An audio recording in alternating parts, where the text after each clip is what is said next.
there is a particular ache that lives in the spaces between spaces, in the margins of gatherings, in the pause before you decide whether to speak or stay silent. It's the ache of recognizing that you are perpetually the one who doesn't quite fit, who carries too much intensity for casual company, too much depth for surface pleasures, too much fire for those who prefer their warmth regulated and predictable. This is not the temporary displacement of moving to a new city or starting a new job. This is the profound existential reality of being someone who was never meant to slot neatly into the prefabricated categories that society offers for human belonging. You walk into rooms and feel the subtle recalibration happening in real time. Conversations pausing mid-sentence. The way people's energy shifts, not maliciously, but instinctively, like shadows adjusting when a new light source enters. You become the translator between worlds you never quite inhabit. Forever, the permanently almost, the eternally on the verge of, the chronically just outside. I have spent years trying to name this feeling, this sense of being psychologically homeless in a world that promises belonging to everyone, but delivers it to so few. The loneliness of watching others move through social spaces like they were born with maps you were never given. The exhaustion of performing belonging when your soul speaks a language that few understand. But here's what the psychology research reveals about this exile. It carries within it its own strange inheritance, its own particular gifts that can only emerge from the margins. The minds that never quite fit are often the ones that see what others cannot, that question what others accept, that create what others couldn't imagine. This is the psychology of not belonging, not as pathology, but as a distinct way of being human that comes with its own challenges, its own strengths, and its own profound purpose in the world. Would you please stop smoking? I like to. I don't really smoke that much. It's just so bad for you, though. Well, we'll stop later. The neuroscience of social exile. The experience of not belonging isn't just emotional poetry. It's a measurable neurological phenomenon that creates distinct patterns in how your brain processes social information, threat assessment, and self-concept formation. When you consistently experience social disconnection, your brain develops what researchers call rejection sensitivity, a hypervigilant state where your threat detection systems become finely tuned to signs of social exclusion. This isn't paranoia, it's neural adaptation to your lived experience. The anterior cingulate cortex, the brain region that processes physical pain, shows increased activity when you experience social rejection. This is why not belonging literally hurts. Your nervous system processes social exile as a threat to survival because for our ancestors, being cast out from the group often meant death. But here's where the psychology becomes fascinating. Chronic social outsider status also creates unique neural advantages. Brains that develop outside the comfort of easy social belonging often show enhanced activity in regions associated with creative thinking, independent problem solving, and what researchers call cognitive flexibility, the ability to see situations from multiple perspectives. Studies of artists, innovators, and creative thinkers consistently show higher rates of childhood social alienation and adult experiences of not fitting in. The neuroplasticity required to navigate social environments where you don't naturally belong creates cognitive resources that serve other areas of intellectual and creative development. Your outsider brain isn't broken, it's specialized. Like eyes that adapt to darkness, minds that adapt to social marginality, develop capabilities that those who move easily through conventional social spaces never need to cultivate. The default mode network, the brain's background processing system, shows different patterns in people who experience chronic social outsider status. Instead of defaulting to social processing and group conformity, these brains default to independent analysis and creative synthesis. This neurological difference explains why many outsiders report feeling most comfortable and creative when alone or in very small groups. Your brain has literally adapted to function optimally outside the cognitive constraints that group belonging typically requires. But this adaptation comes with psychological costs that need to be understood and managed consciously. The psychology of permanent alienation.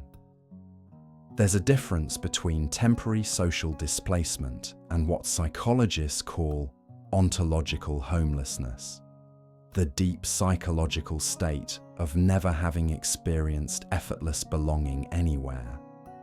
People with ontological homelessness often report feeling like anthropologists studying human culture rather than participants in it. You understand the rules, you can perform the behaviors, but you remain fundamentally outside the shared emotional reality that seems to connect others naturally. This creates what researchers call chronic authenticity conflicts, the psychological stress of constantly choosing between being true to yourself and fitting in with others. Most people face this choice occasionally. Ontological outsiders face it daily. The psychological profiles of chronic outsiders reveal several consistent patterns. First, heightened self-awareness and introspective capabilities. When you can't rely on group belonging for identity formation, you develop unusually sophisticated self-reflection skills. Second, enhanced empathy combined with emotional overwhelm. Outsiders often become expert readers of social dynamics because survival required learning to navigate complex interpersonal situations without the protection of natural belonging. But this hyperempathy can become exhausting when you feel others' emotions more intensely than they do themselves. Third, meaning-making orientation over pleasure-seeking behavior. When conventional sources of satisfaction, like social approval and group activities, aren't readily available, outsider psychologies often develop around purpose, creativity, and intellectual pursuit rather than social reward systems. Fourth, higher tolerance for solitude combined with deeper loneliness. Outsiders often become comfortable with physical aloneness while simultaneously experiencing profound existential loneliness. The sense that even when surrounded by people, you remain fundamentally unseen and unknown. These psychological patterns aren't disorders, they're adaptations, but they require different approaches to mental health, relationship building, and life design than conventional psychology typically provides. The challenge for chronic outsiders isn't learning to fit in better, it's learning to thrive within the psychological reality of permanent marginality while building meaningful connections with the few people who can appreciate and understand your particular way of being human. Types of not belonging. Not all experiences of social alienation are the same.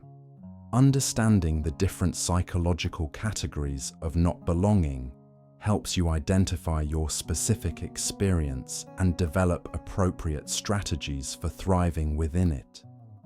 Intellectual outsiders are people whose cognitive processing styles don't match their social environments.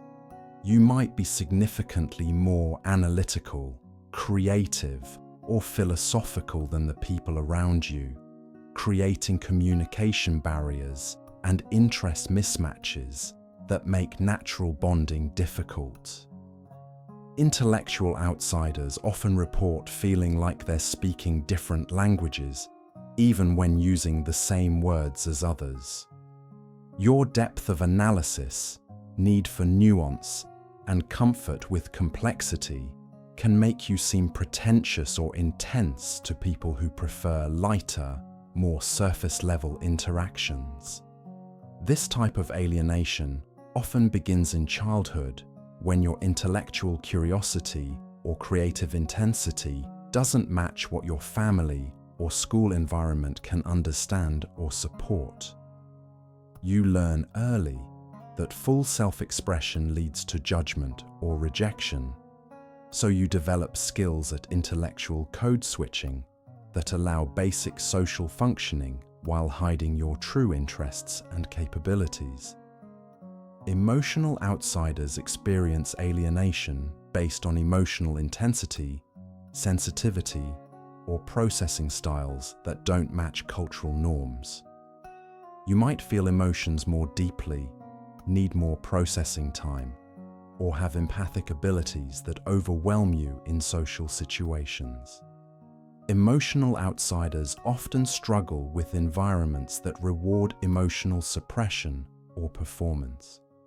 Your need for authentic emotional expression conflicts with social spaces that require emotional regulation or cheerful compliance regardless of your actual inner state. This type of not belonging frequently develops from childhood environments where emotional authenticity was punished or dismissed. You learn that your natural emotional responses were too much, leading to chronic self-monitoring and performance of socially acceptable emotions while hiding your real feelings. Values-based outsiders find themselves alienated because their core beliefs, priorities, or moral frameworks don't align with the dominant culture around them. You might value depth over status, authenticity over success, or community over competition in environments organized around different principles. Values-based alienation creates ongoing ethical conflicts where participating in social or professional environments requires compromising principles that feel essential to your identity. You face constant choices between integrity and inclusion. Systemic outsiders experience alienation due to identity factors like race, sexuality, neurodiversity, or cultural background that place you outside dominant group norms. This alienation intersects with social justice issues and carries additional psychological burdens related to discrimination and marginalization. Systemic outsiders often develop complex navigation skills for moving between different cultural contexts while maintaining psychological safety and authentic self-expression. The psychological work required for this navigation creates unique strengths, but also chronic stress. Temperamental outsiders are alienated due to personality traits like introversion, high sensitivity, or unconventional social energy that don't match environmental expectations. You might need more solitude, deeper conversations, or different types of social interaction than your environment typically provides. Understanding your specific type of not belonging helps you develop targeted strategies for thriving and connecting with others who share your particular form of marginality, rather than trying to force yourself into social spaces that fundamentally can't accommodate your psychological needs. The gift economy of margins What mainstream psychology often misses is that psychological outsider status, while painful, also creates access to capabilities and perspectives that are invisible to those who move easily through conventional social spaces. Outsiders become natural systems thinkers because you're forced to understand social dynamics from the outside. You see patterns, contradictions, and underlying structures that people embedded within systems can't perceive. This perspective makes outsiders valuable as consultants, artists, innovators, and leaders who can diagnose problems others can't see. The psychological flexibility required to navigate multiple social environments without natural belonging develops what researchers call cultural intelligence. The ability to adapt your communication and behavior to different contexts while maintaining core authenticity. This skill becomes increasingly valuable in diverse, complex professional and creative environments. Outsiders often develop exceptional pattern recognition abilities. When you can't rely on social belonging for information about how to behave, you become skilled at reading subtle social cues, underlying motivations, and systemic dynamics. These observational skills transfer to other domains, enhancing professional and creative capabilities. The meaning-making orientation that develops from chronic outsider status often leads to contributions that serve humanity in ways that pure social belonging rarely produces. Many of history's most significant artistic, intellectual, and social innovations came from people who never quite fit into their contemporary societies. Outsiders frequently become bridges between different communities, translating between groups that wouldn't naturally understand each other. Your experience navigating multiple forms of marginality creates empathy and communication skills that can heal divisions and build understanding across difference. The independence that develops from not relying on group belonging for identity and decision-making creates psychological resilience that serves not just individual survival, but leadership in challenging times. Outsiders are often more willing to speak truth to power, challenge harmful systems, and make difficult decisions because your psychological security isn't dependent on group approval. But these gifts don't develop automatically or without cost.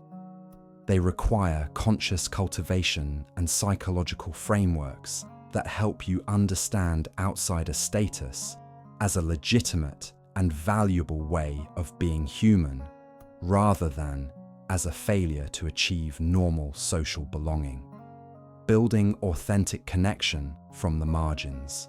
The relationship strategies that work for people with natural social belonging often backfire for chronic outsiders. Instead of trying to fit into conventional social structures, psychological outsiders need approaches that honor their marginality while creating genuine connection.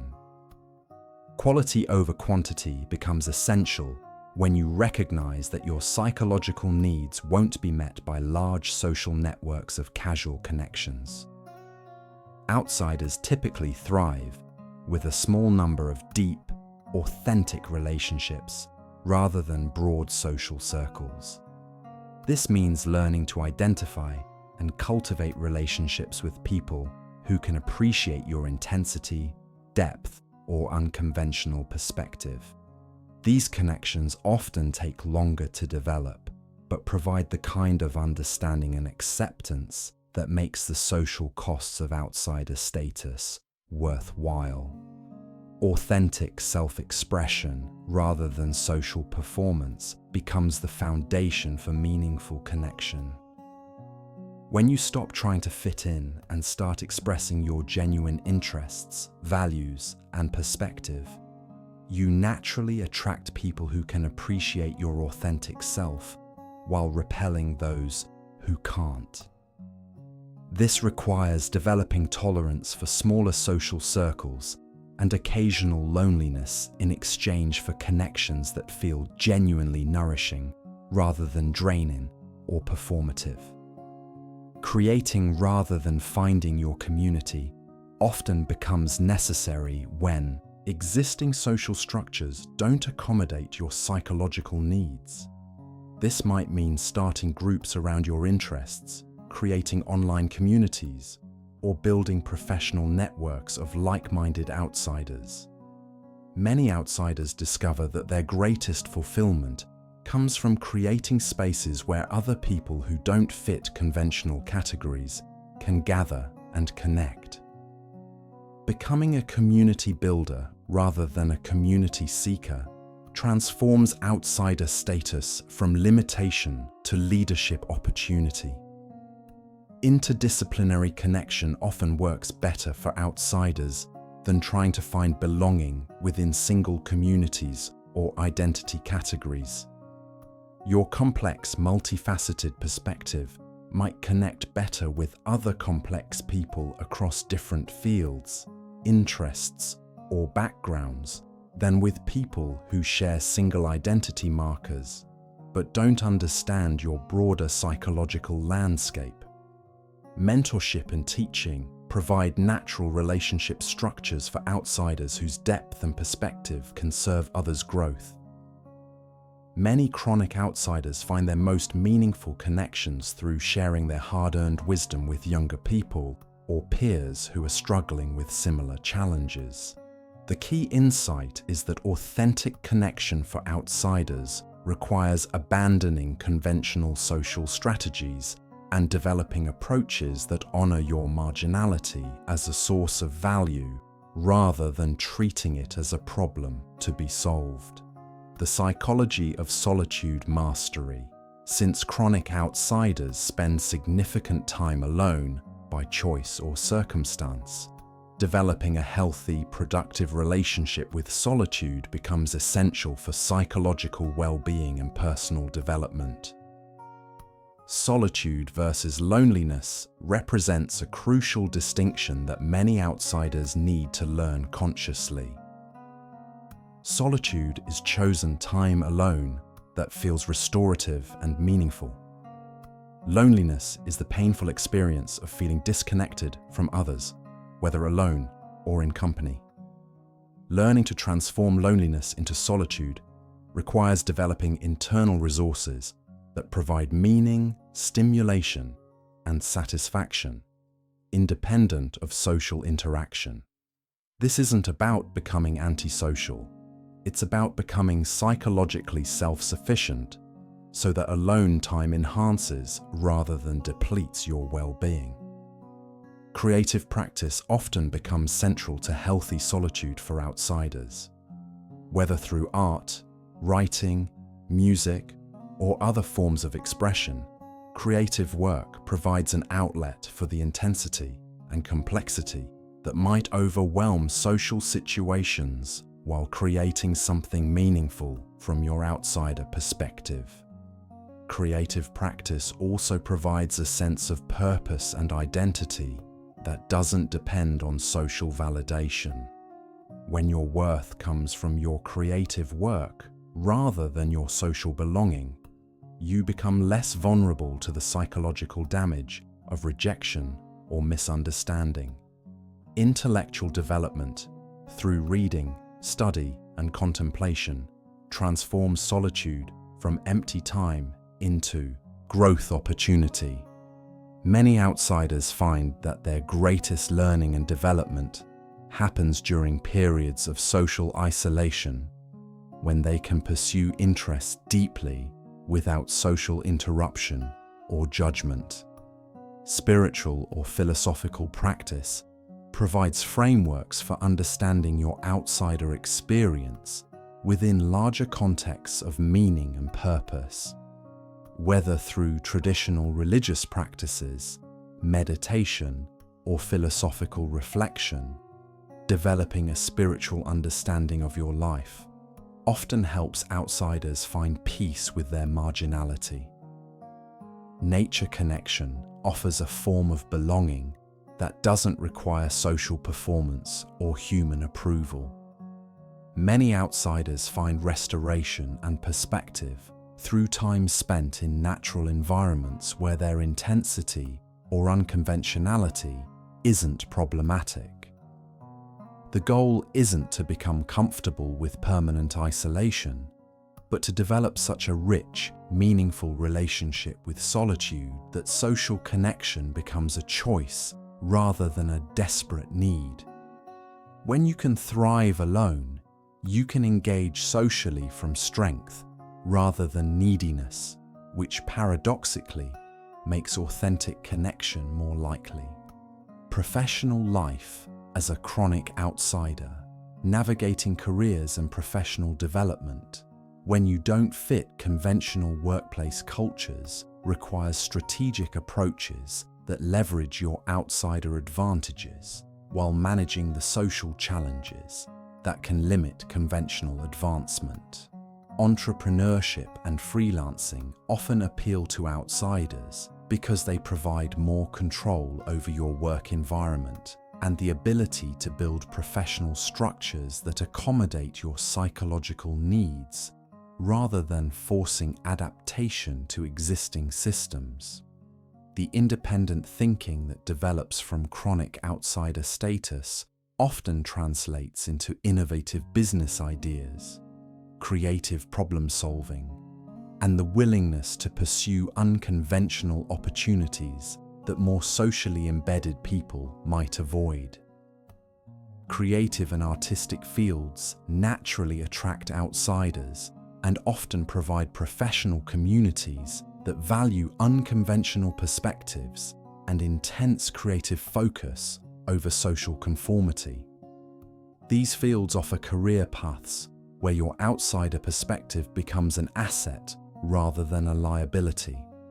Consulting and advisory roles leverage the systems thinking and pattern recognition abilities that outsiders develop. Organizations often need outside perspectives to identify problems and solutions that internal people can't see, making outsider status professionally valuable.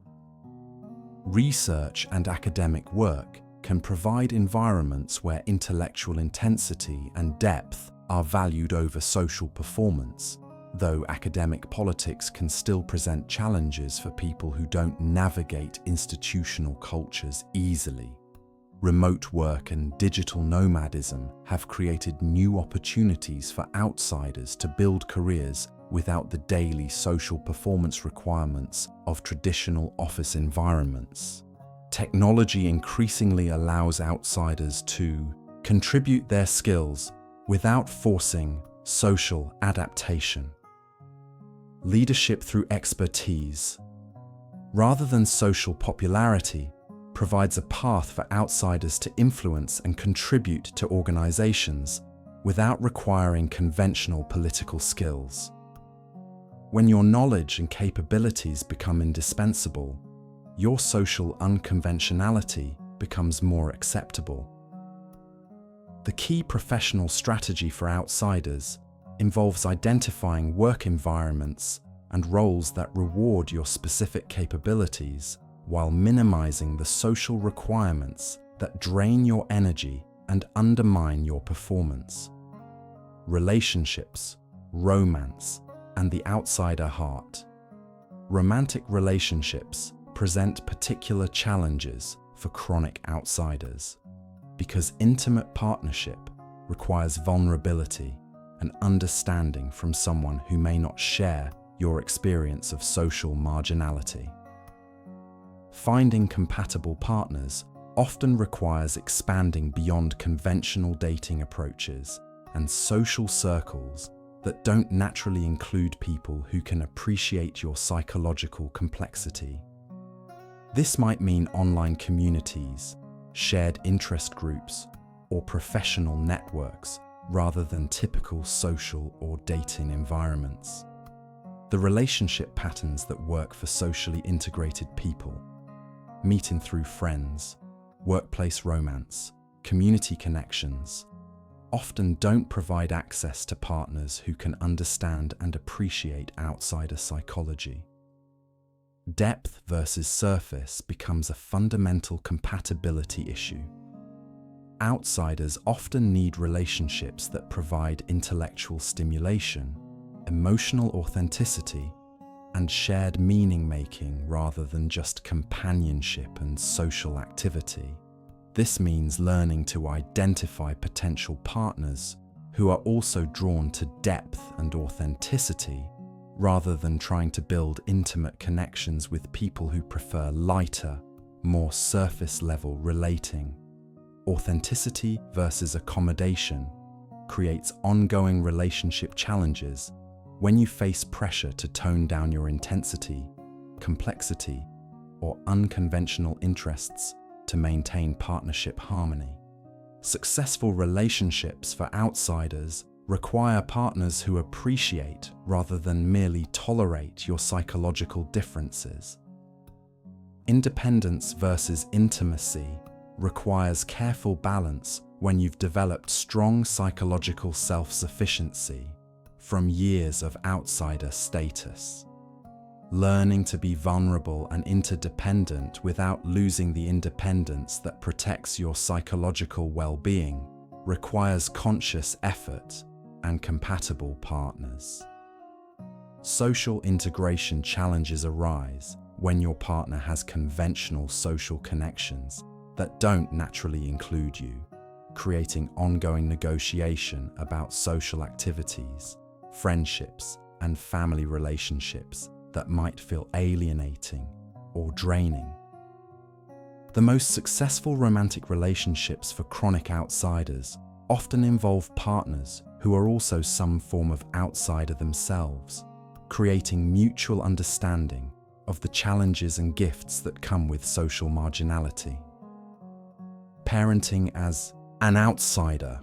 When chronic outsiders become parents, they face unique challenges in helping their children navigate social belonging while honoring any inherited outsider tendencies their children might display.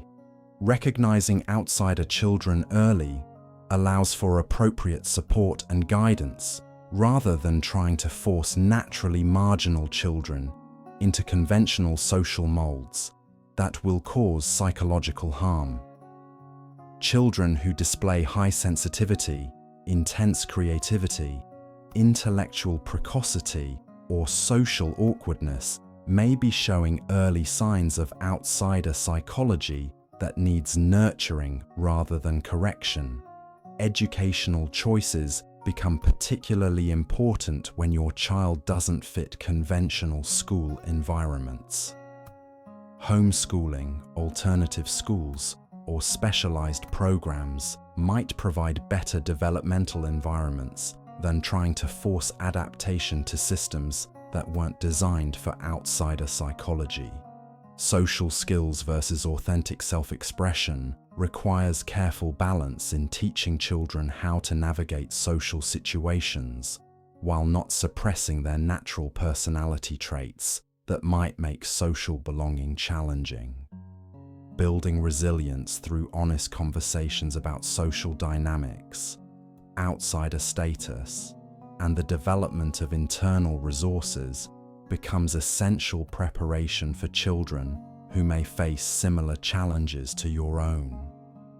Creating outsider community for your children through finding other families with similar values, interests, or psychological orientations helps prevent the isolation that can damage developing outsider children. The goal isn't to create more outsiders, but to raise children who can thrive authentically, whether they naturally fit conventional social structures or need to build alternative paths to belonging and contribution. Mental health and the outsider psychology. Chronic outsider status creates specific mental health challenges that require understanding and approaches different from conventional therapeutic models designed for people with typical social integration patterns. Depression and outsider status often intersect because the chronic stress of social marginality, combined with existential questions about meaning and belonging, can create persistent low mood and hopelessness about ever finding your place in the world. But outsider depression often isn't clinical depression in the traditional sense. It's existential depression arising from legitimate life circumstances rather than biochemical imbalance. Treatment approaches need to address meaning-making and life design rather than just symptom management. Anxiety and hypervigilance develop naturally from years of navigating social situations without natural belonging. The constant assessment of social threats and adjustment of behavior to avoid rejection creates chronic nervous system activation that can manifest as generalized anxiety. Learning to distinguish between appropriate social caution and excessive anxiety requires developing comfort with your natural social position, rather than trying to eliminate all social discomfort through anxiety management. Identity formation. Challenges arise when conventional identity development models assume social belonging as a foundation for self-concept.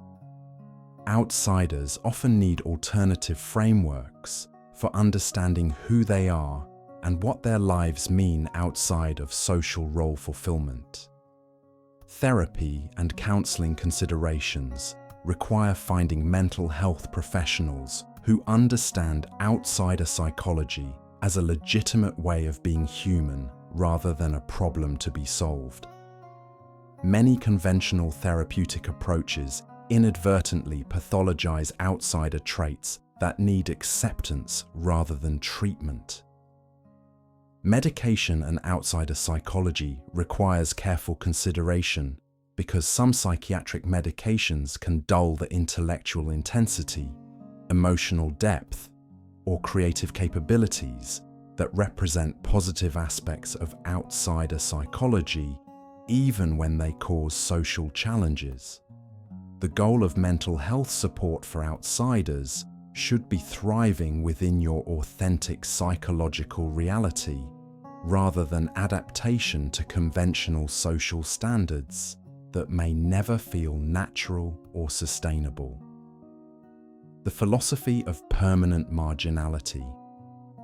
Understanding chronic outsider status requires philosophical frameworks that provide meaning and purpose for lives lived outside conventional belonging structures.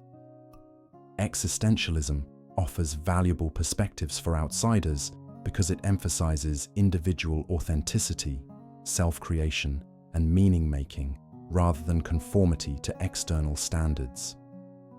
Existentialist philosophers like Sartre, Camus, and Beauvoir all explored themes of alienation and authentic living that resonate with outsider experience.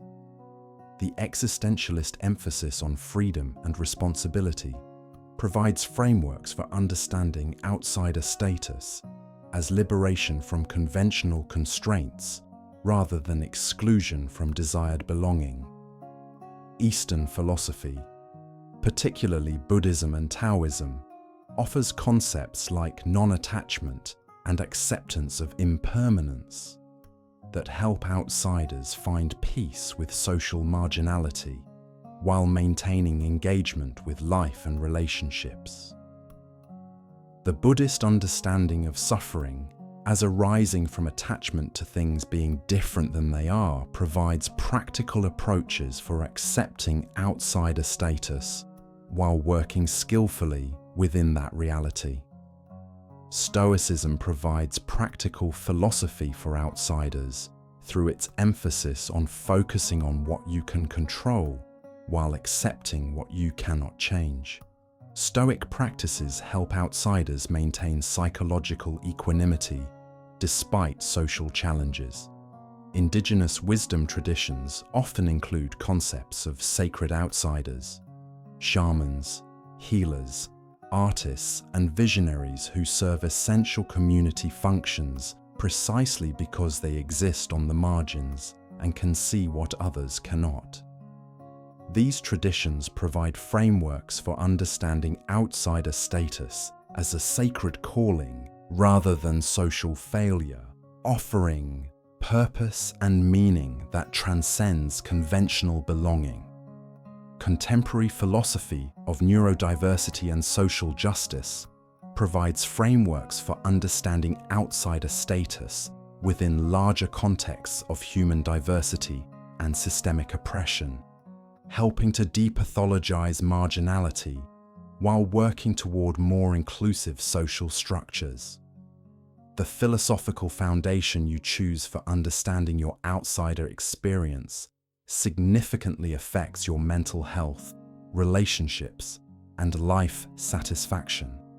Frameworks that honor marginality as legitimate and valuable create different possibilities than frameworks that view outsider status as problems to be solved.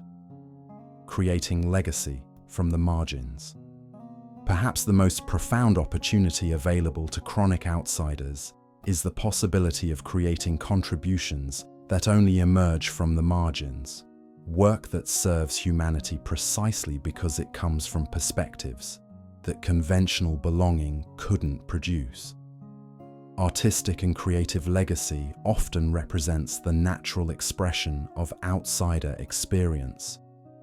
The intensity, depth, and unconventional perspective that make social belonging challenging often translate into creative work that speaks to universal human experiences in ways that more socially integrated perspectives cannot access. Many of history's most enduring artistic contributions came from people who were social outsiders in their own time, suggesting that marginality may be essential rather than incidental to certain forms of creative expression.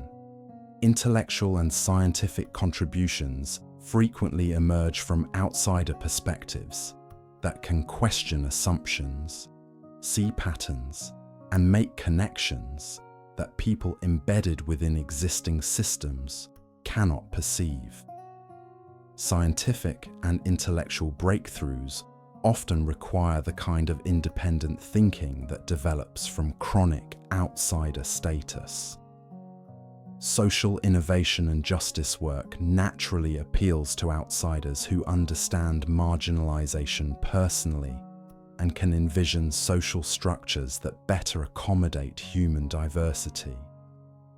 Many social movements and innovations arise from people whose own experiences of not belonging motivate them to create more inclusive systems. Mentorship and guidance for other outsiders becomes a natural legacy for people who have learned to thrive within marginality.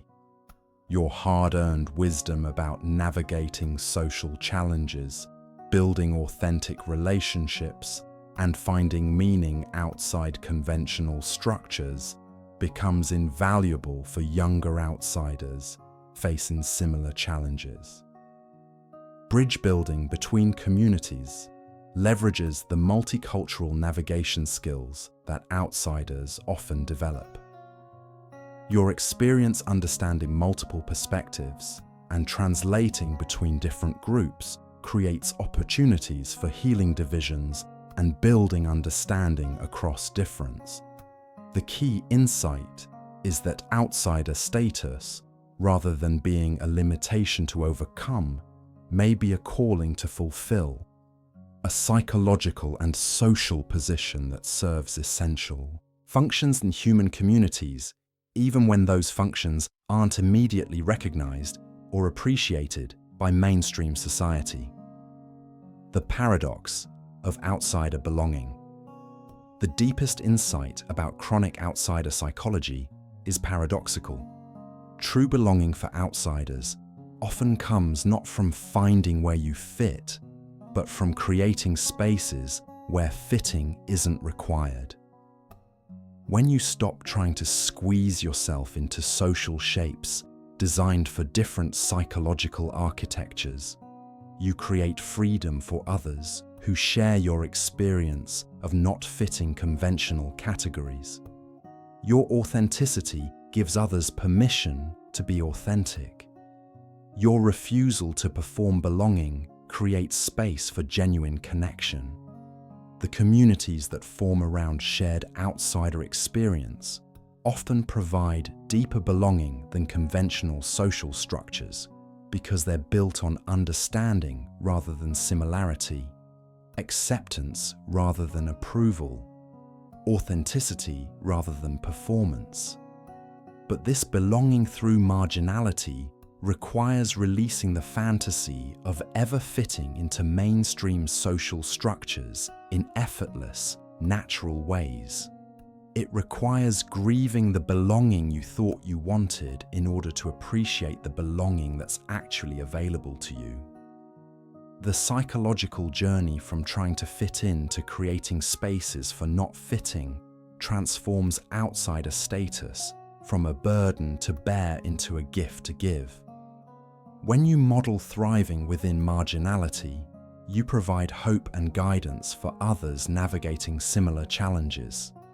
This doesn't mean romanticizing alienation or pretending that outsider status doesn't involve real losses and legitimate grief. Social belonging provides genuine benefits that outsiders miss, and acknowledging these losses is part of building realistic frameworks for outsider thriving. But it does mean recognizing that attempts to force belonging where it isn't natural often prevent discovery of the belonging that is possible, connection based on shared understanding of what it means to live authentically in a world designed for different types of people. The ultimate paradox is that by fully accepting your outsider status, you often discover that you were never as alone as you thought. There are more of us than you realize, living quiet lives of intensity and depth, creating meaning from the margins, building authentic connections across the spaces between conventional communities. We recognize each other not by how we fit, but by how we've learned to thrive without fitting. We find each other not in the center of social gatherings, but in the margins where real conversations happen.